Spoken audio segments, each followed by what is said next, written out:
안녕하십니까. 특수 경매훈련단장 유치권 걸러봅니다.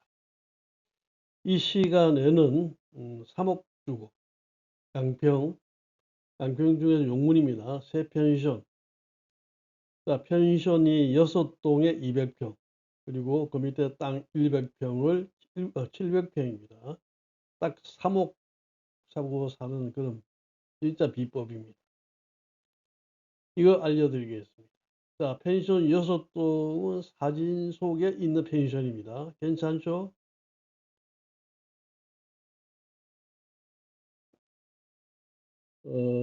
자, 여기 있는 책들 중에 반갑다, 유치권 즐겁다, MPL, 유치권 정복하니 당신은 부자, 경매 박사, 유치권 풀고 법정 지상권 허물기, 부동산 투자 총기 누설, 이 책들은 전부 특수 경매에 관한 책들입니다. 나머지 이제 책 내고는 일반 경매와 민법에 관한 책들, 경매 초보에 관한 책들입니다. 6월 14일 오후 2시에 대면 강의입니다. 무료 공개 강의입니다. 많은 참석 바랍니다. 자, 양평에 새 펜션 6동 200평, 땅 700평 전부 3억에 산다. 자, 사진에 보이는 이제 이 펜션 단지입니다. 이거 뭐냐, 이제 경매 사건입니다. 수원지방법원 여수지원 2022 타경 32892. 양평군 용문면 연수리 218의 1번지 외 7필지. 경매하는 날은 2023년 6월 14일입니다. 자, 감정가는 7억 5,753만 2천 원. 토지가 이제 692.7평, 700평이죠. 요것만 이제 경매하면서 건물은 경매에서 제외됩니다.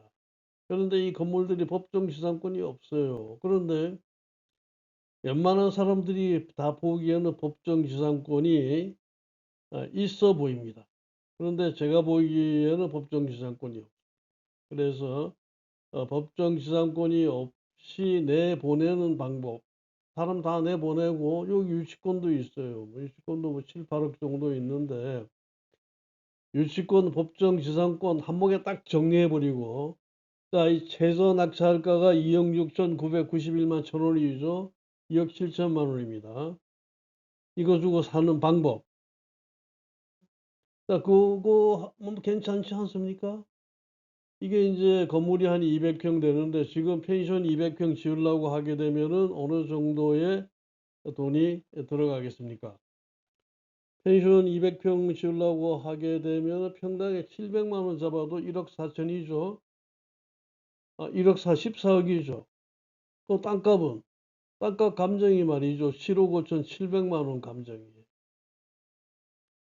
그러면 20억이 넘는 겁니다. 그거를 단돈 3억에 살 수 있는 그런 케이스. 꽤 괜찮지 않습니까? 자세한 설명해 드리겠습니다.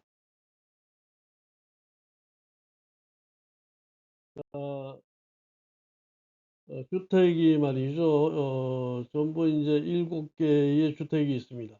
주택이 있는데, 면적이 한 30평짜리가 하나, 둘, 셋, 네 개, 그리고 23평짜리가 2개, 38평짜리 2층이 또 하나 해가지고 전부 7동에 한 200평 정도 됩니다.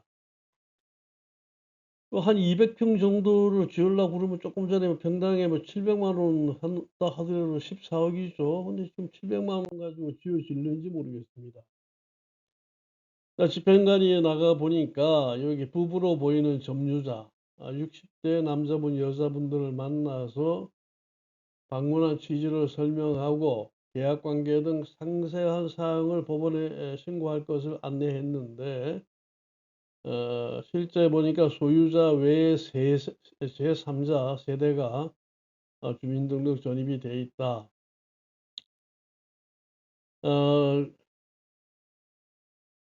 또 사람 만날 수 없어서 나머지는 점유 관계를 확인할 수 없었다. 그다음에 유치권 행사를 위해 점유 중이라는 50대 남자를 만나서 방문한 취지를 설명했고, 전입세대 연락 결과 본건에는 소유자 외 제3자 세대가 주민등록 전입이 돼 있으므로 이를 임차인에게 보고했다. 자, 이 사건 물건을 말이죠. 지금 2023년이죠. 7년 전에 2016년 9월 1일 날 지금 현재의 소유자가 부동산 경매로 이걸 취득을 했습니다. 이게 굉장히 지금 이제 중요한 의미를 가집니다. 9월 1일 날 경매를 취득하면서 석공농협의 뭡니까 저기 경락 잔금 대출을 받으면서 근저당 설정하고 지상권 설정하고 다 했어요. 여기에서 이렇게 이제 근저당 설정하고 지상권 설정함으로 인해 가지고 이 7동에 있는 건물에 대해서 법정 지상권이 완전히 없어져 버리고, 이제 그 법정 지상권을 우리가 마음대로 막 흔들고 말이죠. 그리고 이 건물을 갖다가 그냥 주술 수 있는 그런 길이 열린 겁니다. 자, 배상만 공사대금 채권 6억 8천, 뭐 김광철, 박주호, 이창열, 전상열 이렇게 해 가지고 다 합치면 말이죠. 얼마나 됩니까? 한 9억 정도, 9억이 넘습니다. 뭐 배상만 씨가 뭐 6억 8천 신고했는데 5천만 원에서 확정된 화해 공고 결정을 제출했다. 뭐 5천만 원이고 뭐 6억 8천이고 68억이고 아무 상관없습니다. 이분들은 유치권은 성립될 수가 없습니다. 왜 성립되지가 않겠습니까? 지금 이 사건의 건물은 경매합니까? 안 합니까? 건물은 경매 안 합니다.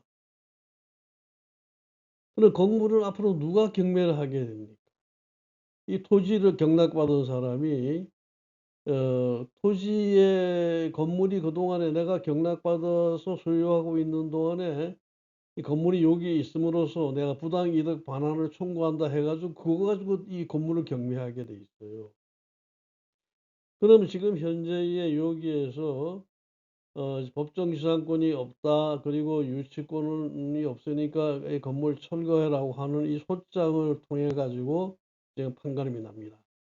이 소장을 한번 보도록 하겠습니다. 자, 당사자는 이제 원고는 경락인이고 피고는 이제 땅 소유자겠죠. 그다음에 피고 2 내지 5, 피고 2, 3, 4, 5 네 사람이 이제 배상만 외에 이제 유치권자 3명. 이분들은 뭡니까? 이분도 유치권자입니다. 자, 청구 취지를 한번 볼까요? 자, 피고는 이 사건 건물을 철거해서 토지를 경락인에게 인도하고, 그다음에 소장 송달 다음 날부터 건물 철거해서 토지 인도하는 날까지 매월 253만 원의 부당이득에 따른 손해배상금 지급하고, 피고 2, 3, 4, 5는 이 건물에서 나가라 하는 얘기죠. 그러면 청구한 이유가 뭘까요? 자, 이 피고한테 대해서 이 사건 건물들이 말이죠. 법정 지상권이 존재하지 않습니다. 법정 지상권이 존재하지 않으면 건물은 어떤 운명을 갖게 되겠습니까? 법정 지상권이 존재하지 않는 건물은 철거될 운명입니다. 그런데 건물 건축 시에 법정 지상권이 성립하려면 우리 민법 제 366조는 이 저당물의 경매, 근저당권 대해서도 경매로 인해서 토지와 그 지상 건물이 각각 다른 사람 소유로 속하게 된 경우에는 토지 소유자는 건물 소유자를 위하여 지상권을 설정한 것으로 본다. 그러나 지료는 당사자 청구에 의해서 법원이 이를 정한다라고 규정되어 있는데, 자, 여기에는 피고는 별지 목록 이 기재 토지를 소유하면서 그 토지 위에 건물도 건축했기 때문에 이 민법 366조 소정의 법정 지상권이 존재한다고 주장할 수도 있습니다. 그런데 피고가 이제 이 사건 토지를 취득하기 전인 2008년 12월 30일 날 근저당권을 설정하고 대출을 받은, 피고가 받은 게 아니죠. 건물을 신축하기 시작했으면 그 전 소유자가. 이후 이 사건 건물은 법정 지상권이 없는 상태에서 2016년에 이 사건 토지는 경매가 신청되어 피고는 이 사건 토지를 취득했습니다. 대법원 2006-49,000번 소유권 확인 사건의 판결 요지를 통해서 자, 미등기 무허가 건물을 양수받은 사람이라도 그 소유권 이전 등기를 받지 않는다면 그 건물에 대한 소유권을 취득할 수 없다. 자, 소유권에 준하는 관습상의 물권, 관습상의 법정지상권이 있다고 할 수도 없다. 현행법상 사실상 소유권이라고 하는 어떤 포괄적인 권리 또한 법률상의 지위를 인정하기도 어렵다. 이렇게 얘기했습니다. 이렇게 판시했습니다. 자, 피고는 법정 지상권이 없는 상태에서 지상권 등기도 하지 않고 건축을 계속하면서 그의 완공을 시켰지만은 지상권이 없으므로 지금 이 건물이 철거될 운명에는 변함이 없다는 얘기. 자, 없었던 법정 지상권을 이 피고가 완전히 밟아버렸습니다. 자, 다시 한번 얘기하지만 이 사건 토지는 2015년 경매되기 전인 2008년 12월 30일 근저당권을 설정했고 2012년 6월 2일 건축 허가를 받아서 착공계를 제출했지만은 신축하지 못하고 있다가 2014년에 신축을 시작했습니다. 그러니까 근저당권 설정 당시 토지 지상에 어떠한 건축물도 없었기 때문에 이 사건 건물은 법정 지상권이 성립할 수 없는 상태에서 경매 낙찰이 되었습니다. 대법원이 2010-67-159 판결 건물 철거 등 사건의 판결에서는 판결 요지를 통해서 민법 제366제 법정 지상권은 저당권 설정 당시 같은 사람의 소유로 속하던 토지와 건물이 경매로 인해서 양자가 서로 소유자가 다르게 된 때에 건물 소유 자리에 발생하는 것. 근데 토지에 관해서 근저당이 설정될 당시 토지 소유자에 의해서 그 지상에 건물이 건축 중이었던 경우 이게 건물이 다 완전히 안 지어져도 우리가 사회관념상 독립된 건물이라고 볼 수 있는 정도에 이르지 않았다 하더라도 건물의 규모 종류가 외형상 여기 어떤 규모의 건물이 들어설 수 있다고 하는 정도까지 건축이 진전되어 있었고 그 다음 경매 절차에서 낙찰인이 매각 대금을 다 낸 때까지 최소한의 기둥, 지붕 그리고 주벽이 이루어지는 등 독립된 부동산으로 건물을 요건을 갖춘 경우에는 법정지상권이 성립한다. 그런데 2008년 12월 30일 날 근저당권 설정했고 2012년 그리고 4년 있다가 건축 허가를 받았기 때문에 거기는 아무 그냥 그때 당시에 말이죠. 2008년도 사진을 보면 그냥 산이었어요. 그렇다면 이 법정지상권이 있겠습니까? 이 사건 토지를 경락받아 법정지상권이 발생하게 하려면 지상권 등기 설정을 해줘야 되는데 지상권 등기 설정 안 해줬잖아. 석공농협에 해줬잖아. 왜? 경락잔금 대출 받으면서 법정지상권이 부존재하다고 얘기를 해가지고 이 경락잔금 대출을 받았어요. 그래서 지금 경매 신청권자의 석공농협에 지상권을 설정해 주므로 원고 피고 스스로가 건물에 대해서 법정 지상권이 존재하지 않도록 했으며 이 사건 그렇다면 이 사건 건물은 철거당할 그런 운명에 처하게 된 겁니다. 자, 이 사건 토지의 감정평가 금액은 7억 6천만 원이죠. 피고가 건축한 규모 또 주변 환경으로 보아서 연 4% 상당의 부당 이득을 피고는 취하고 있다고 볼 수 있습니다. 그렇다면 이게 1년에 3,080만 원, 매월 한 254만 원. 그래서 피고는 한 달에 254만 원의 부당 이득을 취하고 있기 때문에 이 돈을 갚아라. 그런데 이건 내 생각이고 재판부에서 또 달리 말이죠. 판단할 수도 그런데 감정하지 않은 판단을 할 수가 없기 때문에 자, 제가 감정료 내고 감정 신청을 하겠습니다. 나중에 이제 재판에 진 사람이 그 감정 비용 부담하게 해 주세요. 또 감정 신청을 하는 겁니다. 그러니까 재판부에서 받아들여지면은 감정 신청을 할 것입니다. 자, 그다음에 이제 유치권입니다. 치고 2 내지 5, 2, 3, 4, 5는 이제 유치권자죠.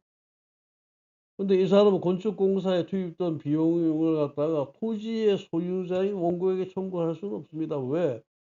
이 나는 토지의 소유자고. 그러면은 건물의 소유자는 누구 피고잖아요. 그럼 보십시오. 건물을 점유하고 있어서 유치권이 있다 하더라도 그 건물의 존재와 점유가 토지를 경락받은 소유자에게 불법 행위가 되고 있다면 그 유치권으로 토지 소유자에게 대항할 수 없다. 또 점포 및 창고에 대한 보수공사로 인해서 공사대금 채권으로 점포 창고 소유자에게 유치권을 가질 수는 있어도 그 밑에 땅의 소유자에게는 유치권을 대항할 수 없다. 이건 대법원 2005-12774 판결. 자, 그럼 이 판결을 받는 이유가 뭡니까? 우리가 여기에서 지금 한 달에 254만 원씩 손해배상을 하라고 했죠. 이게 1년 모이면 3천만 원입니다. 자, 우리가 이 건물을 전부 지금 우리가 그 낙찰 받으면은 지붕 벽 기둥이 다 되어 있기 때문에 건물 등기를 할 수가 있습니다. 그 건물 등기를 왜 하려고 하겠어요? 건물 등기하게 되면 전부 경매할 수가 있어요. 그럼 우리가 경매하는 채권은 뭡니까? 지금 여기에서 판결받는 부당 이득금에 관한 그 판결을 받아가지고 건물을 경매할 수가 있어요. 이 건물 경매하기 전에 뭘 합니까? 이 건물 철거를 위한 가처분을 해버리죠. 그럼 아무도 살 사람이 없어요. 왜? 자, 가처분 철거, 건물 철거에 가처분하고 건물 판결 받고 이렇게 하면 누가 사겠어요? 뭐 낙찰 받아봤자 건물 철거 집행해버리면 그걸로 그만입니다. 살 사람은 누가 삽니까? 이 토지 낙찰 받은 사람밖에 없습니다. 이렇게 해가지고 건물까지 전부 다 확보해 버리니까 완전히 완벽하게 이거는 토지와 건물을 3억에 살 수 있다 하는 이런 결론이 나오는 겁니다. 여러분 이게 잘 이해가 안 되면 말이죠. 한번 더 보세요. 저는 다음 시간에 다시 뵙겠습니다.